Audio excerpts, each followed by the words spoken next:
Beaumont, Texas, in 1999, was a city defined by the rhythm of oil refineries and shift work. For 34-year-old Kimberly Langwell, a single mother balancing multiple jobs, that grueling routine was the reality of providing for her daughter. On the afternoon of July 9th, she concluded her shift at the Mobile Oil Refinery at 5:13 p.m. She planned to meet her 15-year-old daughter, Tiffany, for dinner, but first intended to make a brief stop at her ex-boyfriend's house to help him with a home repair project. When she failed to arrive home, Tiffany and her aunt, Susan Butts, immediately began searching the streets themselves. The following day, police located Kimberly's silver Nissan Altima parked in front of an Eckerd pharmacy at a high-traffic shopping center on the city's west end. The vehicle was locked. The perpetrator had removed her keys and her purse, but left behind one specific item. Sitting right there in the cabin was her cellular phone, providing physical evidence that her communication with the outside world had been suddenly and deliberately severed. To early investigators, the missing purse suggested a robbery or a random parking lot abduction. In reality, the scene was a strategic maneuver. By placing the car at a busy transit hub, the killer pushed the search radius miles away from where Kimberly had actually been taken. This geographic decoy successfully decoupled the disappearance from the victim's true location, giving the perpetrator a 25-year head start. The house Kimberly intended to visit that night belonged to her ex-boyfriend, Terry Rose. During their 6-year relationship, Rose exhibited relentless, obsessive-possessive behavior. He constantly monitored her location and, according to friends, had previously strangled her until she lost consciousness, a physical act that statisticians note frequently precedes a domestic homicide. Police actually searched Rose's home within 48 hours of Kimberly's disappearance. However, the interior was extremely cluttered, a condition that effectively masked any forensic signs of a struggle. Without a weapon or a body, prosecutors lacked the corpus delicti, the physical proof of a crime necessary to file murder charges.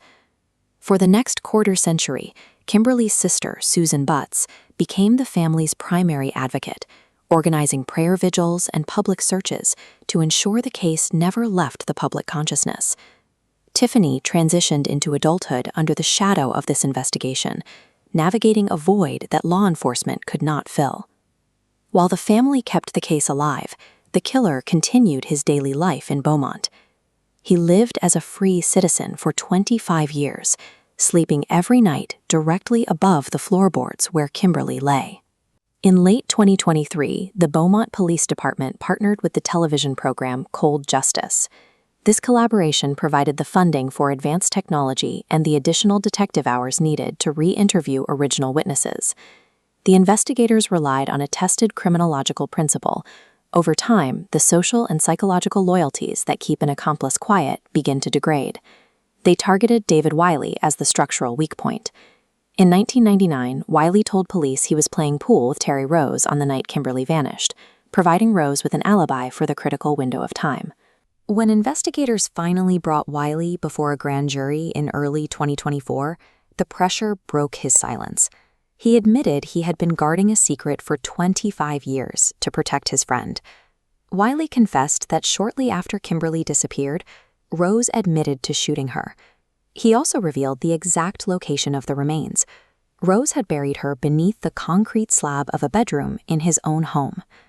Police knew if they alerted Rose, they risked a standoff or the destruction of evidence. They bypassed this by luring Rose and his current wife to the police station under the guise of discussing an unrelated matter. The moment Rose was isolated in an interrogation room, a multi-agency task force, including the FBI and Texas EquiSearch, descended on his property. The task force began with a meticulous acoustic assessment. Investigators lightly tapped the bedroom floorboards to listen for hollow echoes that indicate a disturbed foundation slab. Next, they brought in ground-penetrating radar.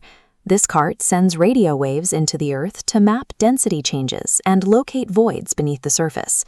To corroborate this, investigators walked cadaver dogs through the same bedroom, which immediately alerted right above the targeted area. Crews then spend 13 hours mechanically breaking through tile and cinderbucks.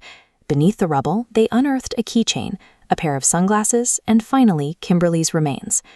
By layering specialized scanning technology over physical labor, the task force proved that even a premeditated concrete tomb cannot withstand modern forensic science.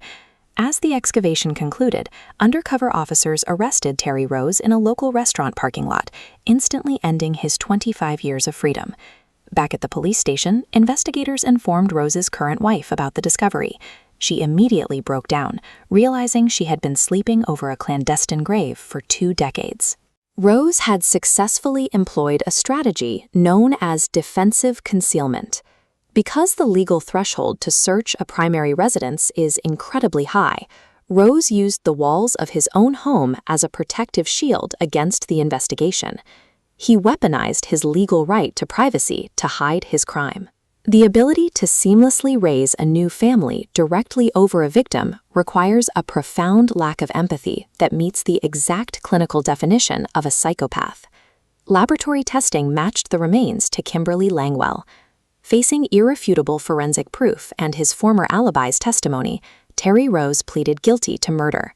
He was sentenced to 40 years in a Texas prison. At 68 years old, he will likely spend the remainder of his life behind bars. Throughout the process, Rose offered zero remorse. In a recorded jailhouse phone call, he callously dismissed the murder as simply a bad day that he dealt with wrong. In the courtroom, Tiffany McGinnis delivered her final impact statement, directly confronting the man who stole her mother and cast a shadow over her entire life. This case finally moved forward because a sister and daughter refused to let the investigation die. Their 25-year vigil ensured that Kimberly was never forgotten, and a calculated evil was dragged out of the dark and into the light.